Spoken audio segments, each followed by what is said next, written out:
waxaan salaamayaa ugu horeyntii shacabka Soomaaliyeed meel walba ay joogaan 23 February 2017 ayaa la ii magacaabay xilka ra'iisul wasaarenimada qiyaastii 1247 maalmood ayaa ka soo wareegtay muddadaas 3 sano iyo barka ah waxaan dalka Soomaaliyeed ugu adeegayay daacadnimo karti iyo hufnaan anigoo aaminsan inay ahayd waajib dalkayga iyo dadkayga iga saaran muddadaas xukuumadda iyo aniguba waxaan ku guuleysanay howlo waaweyn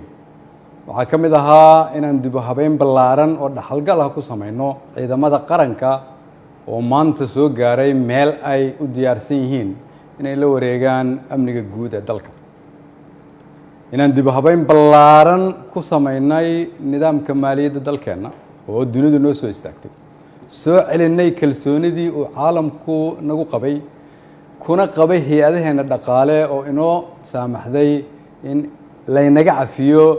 deyn lagu lahaa dalkeenna muddo dheer dadaalkaasi waxa uu ku dhacay soo jeed iyo iyadoo la geliyey wakhti badan waxaan la dagaalanay musuqmaasuqa waxaan gudbinay shuruucdii ugu badnaa ee xukuumadda ay gudbiso waxaan ku guuleysanay mushaarka shaqaalaha bixinteeda iyo mushaarka ciidanka oo bil walba laga soo bilaabo Janaayo 2017 uu qof waliba qaatay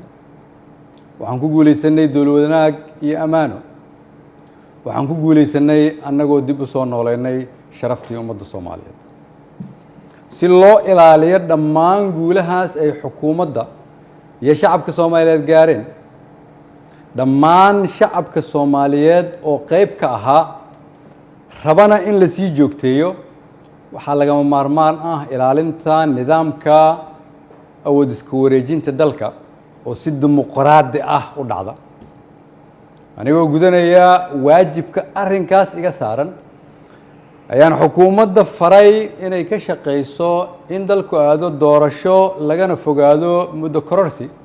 oo dhalin kara khalkhal siyaasadeed mid amni iyo mid dhaqaale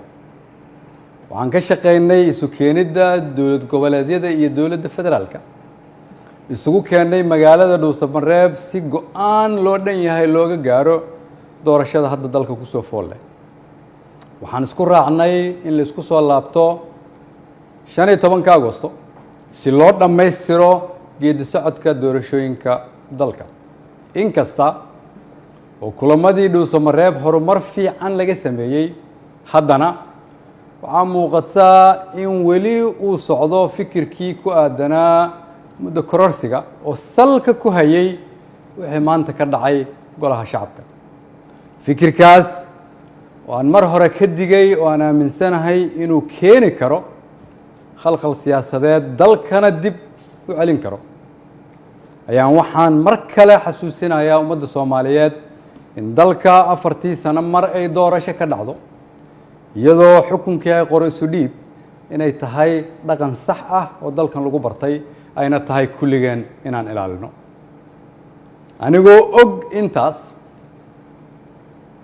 anigoo og in wixii maanta golaha shacabka ka dhacay ay ahaayeen sharci darro aan loo marin habraacii saxda ahaa ee xilka qaadis xukuumadeed anigoo og inaanay ku jirin ajandaha anigoo og inaan laga doodin anigoo og inaan loo codayn anigoo og inaanay waafaqsanayn dastuurka iyo shuruucda dalka haddana waxaan go'aansaday inaan anigu ummadda Soomaaliyeed u noqdo tusaale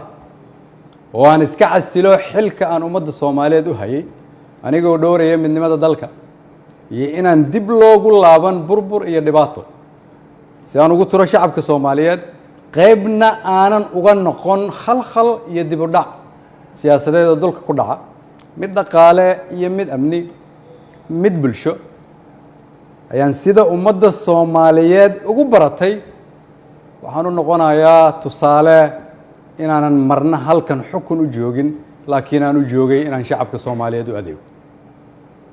waxaan u mahad celinayaa madaxweynaha oo fursad ii siiyay inaan shacabkayga u adeego golahaygii wasiirada oo igu garab istaagay inaan dalkan samata bixino shacabka Soomaaliyeed oo hiil iyo hooba ila garab taagnaa iina ogolaaday inaan soo hor istaago oo aan u shaqeeyo mar walbana garabkayga taagnaa iina hiiliyay waxaan u mahadcelinayaa saaxiibada Soomaaliya oo xilliyo adag iyagana na soo garab istaagay ummadda Soomaaliyeed waxaan u rajaynayaa barwaaqo dalkan rajo ayaan ka leenahay kulligeen dalka ayaa kulligeen inaga weyn cid waliba waa inay aqbashaa in dalka loo turo maanta waa maalinteydii aniga ayaa u turay dalka shacabka Soomaaliyeed meel walba ay joogaan